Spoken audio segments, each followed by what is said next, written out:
Warahmatullahi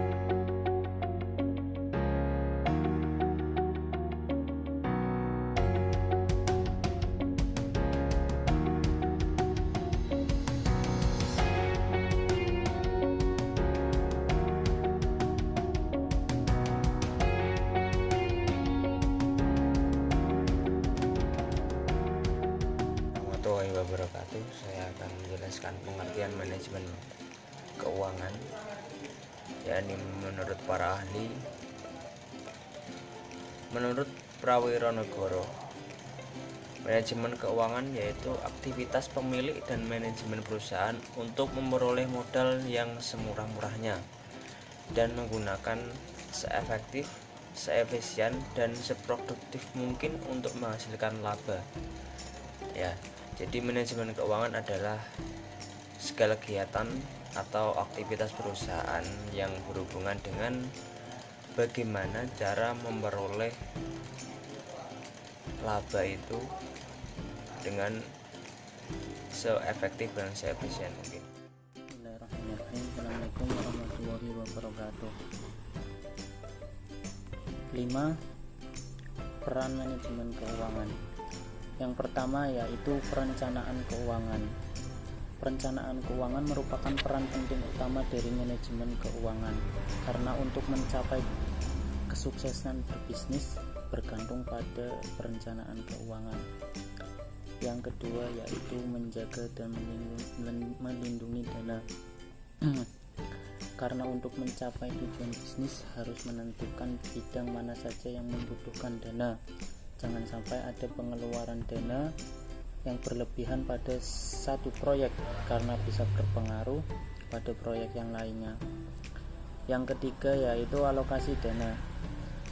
Alokasi dana harus dilakukan secara tepat agar kemampuan operasional meningkat. Karena bila alokasi dana tepat, maka dapat meminimalisir biaya berbisnis dan meningkatkan estimasi modal. Yang keempat yaitu peluang investasi. Jika Anda pandai mengelola keuangan, hal tersebut akan membuka peluang Anda berinvestasi, karena investasi akan membantu Anda mendapatkan keuntungan yang jauh lebih besar. Dan yang terakhir, peran manajemen keuangan yaitu keputusan keuangan. Pentingnya manajemen keuangan adalah menentukan keputusan terkait keuangan, karena keputusan keuangan ini berpengaruh pada seluruh organisasi bisnis. Maka dari itu kita harus berhati-hati dalam memutuskan. Sekian.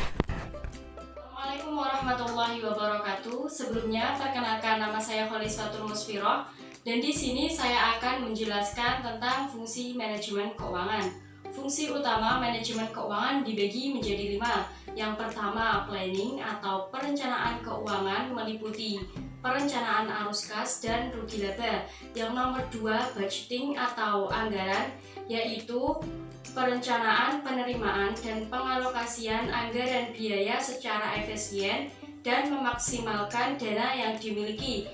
Yang nomor 3, controlling atau pengendalian keuangan, yaitu melakukan evaluasi serta perbaikan atas keuangan dan sistem keuangan perusahaan. Yang nomor 4, auditing atau pemeriksaan keuangan, yaitu melakukan audit internal atas keuangan perusahaan yang ada agar sesuai dengan kaidah standar akuntansi dan tidak terjadi penyimpangan. Yang nomor 5, reporting atau pelaporan keuangan, yaitu menyediakan laporan informasi tentang kondisi keuangan perusahaan dan analisa rasio keuangan. Mungkin cukup itu yang dapat saya jelaskan dan saya sampaikan, kurang lebihnya saya mohon maaf. Wassalamualaikum warahmatullahi wabarakatuh. Saya Hikmatun Fadila akan menjelaskan tentang tujuan dari manajemen keuangan. Tujuan manajemen keuangan yang pertama ialah mengendalikan arus kas.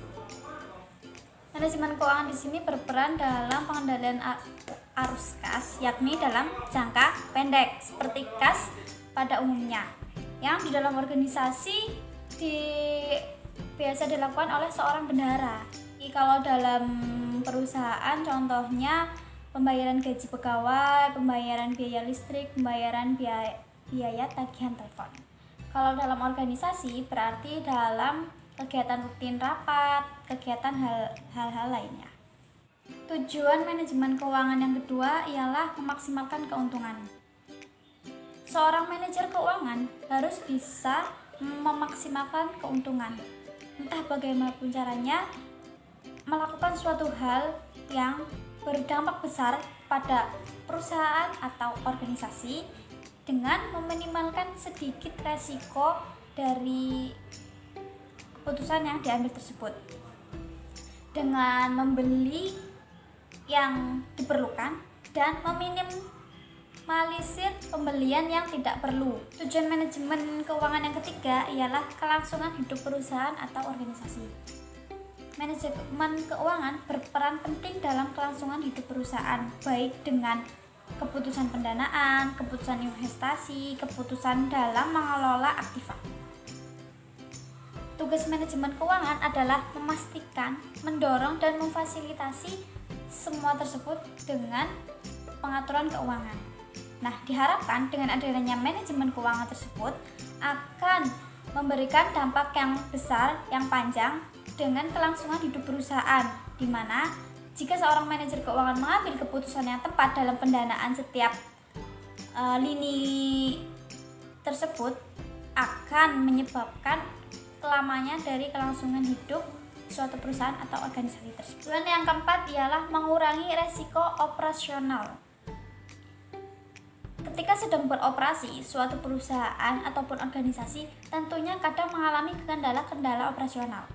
Nah, disinilah tujuan adanya manajemen keuangan, yakni mengurangi resiko operasional. Dengan contoh, jika dalam suatu organisasi pembelian seragam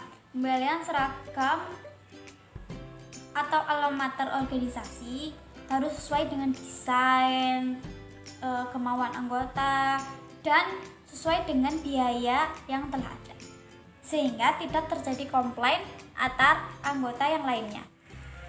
Tujuan manajemen keuangan yang kelima ialah mengontrol struktur modal.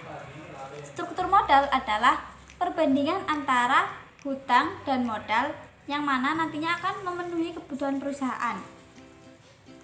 Manajemen keuangan di sini berperan penting dalam pendanaan dan pengoptimalan struktur modal tersebut, yang mana dana yang kecil tetapi memaksimalkan kegiatan perusahaan ataupun organisasi. Disitulah pendanaan yang optimal atau struktur modal yang paling optimal.